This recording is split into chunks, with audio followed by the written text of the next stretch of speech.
почитувани колеги, почитувана македонска јавност, денес на оваа седница е предлог законот за задолжување на Република Македонија со договор за заем од Светска банка, од Меѓународната банка за обнова и развој, за финансирање на проектот за итно справување со коронавирусот, со COVID-19 во Република Македонија.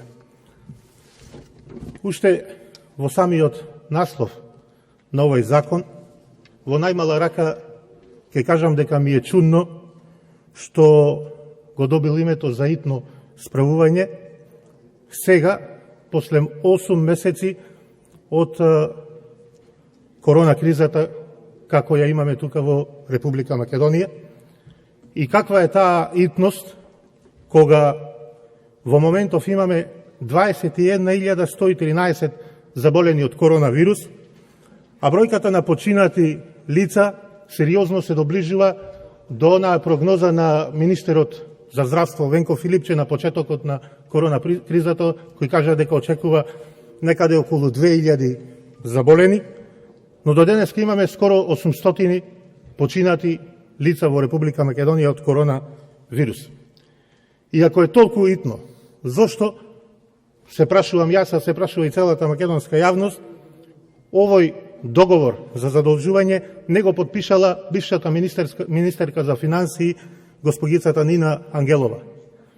Зошто тогаш, уште во април месец, кога навистина беа потребни средства за справување со коронавирусот, почитуваната министерка не го подпиша овој договор за задолжување, а доби дозвола од Државната изборна комисија. После разговорите, после дебатата во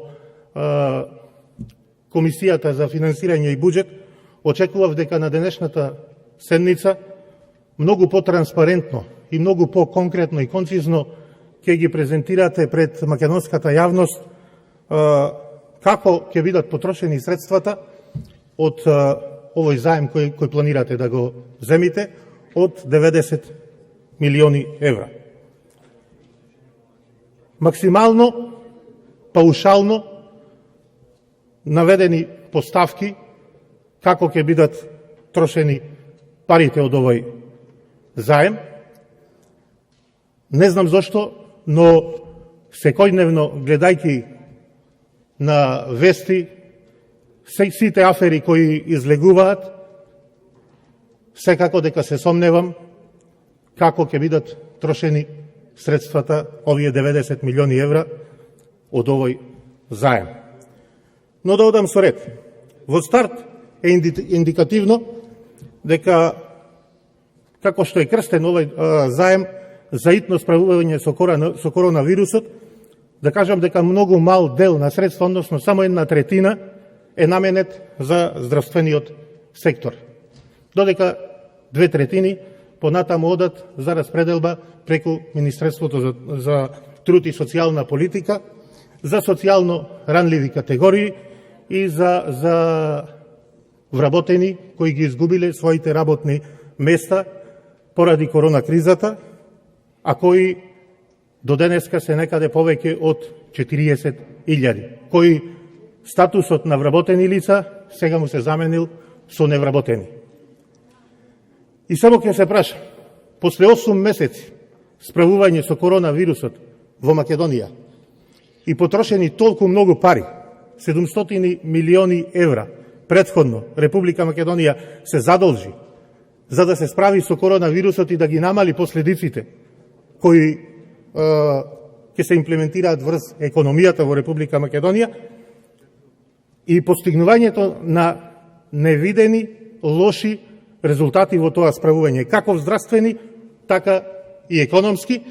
И сега дополнително тука се задолжуваме со нови 90 милиони евра, за кои навистина не се кажува како ќе се трошат и каде ќе се трошат. Наведено е дека ќе се трошат преку 3 компоненти. Првата компонента е итен одговор. Уште еднаш ќе се повторам кратко, ќе кажам кој е тој итен одговор после 8 месеци и 21.000 заболени.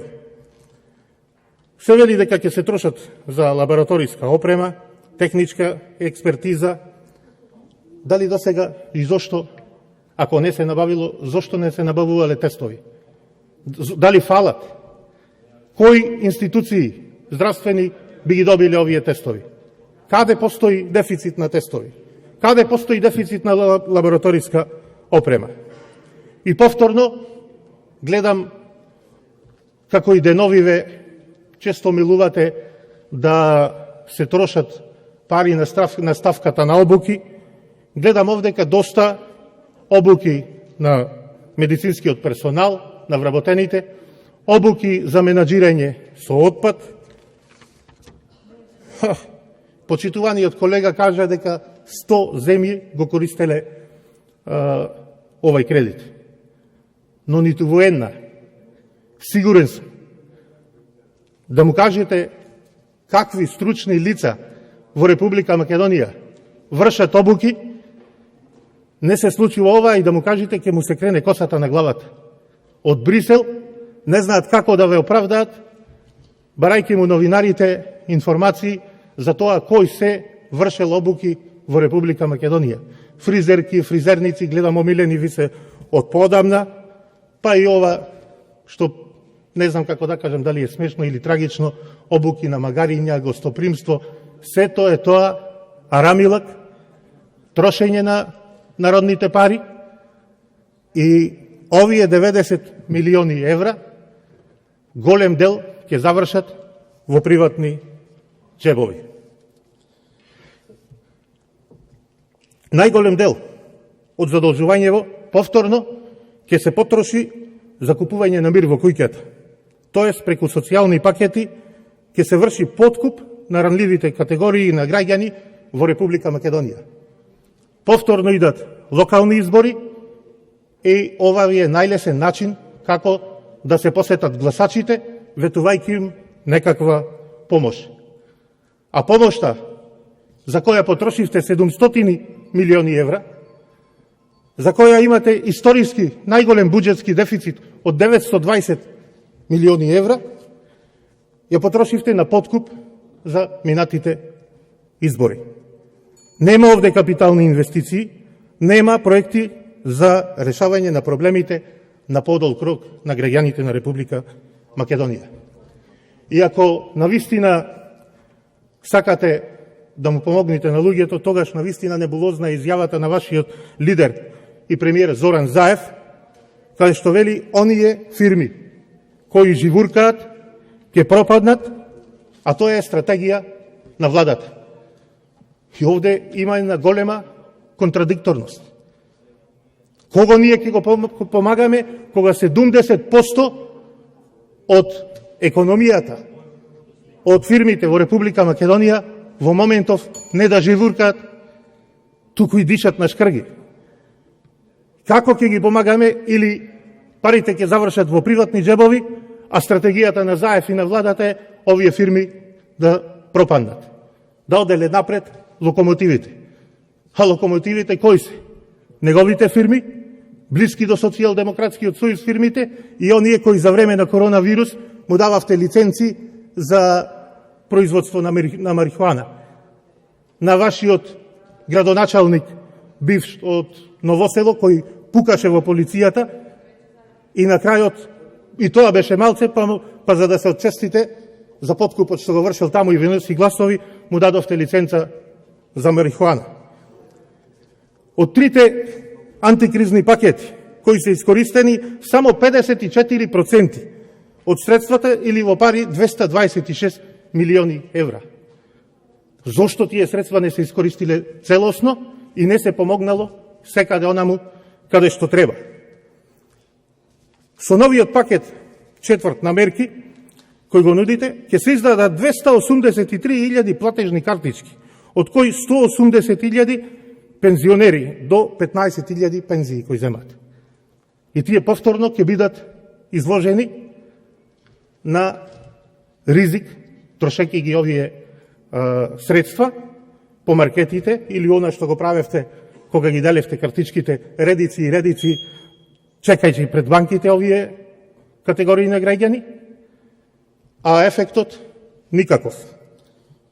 Ефектот од ваучерите, ќе ви го кажам, само во јули и август трговијата со храна е падната за 6%.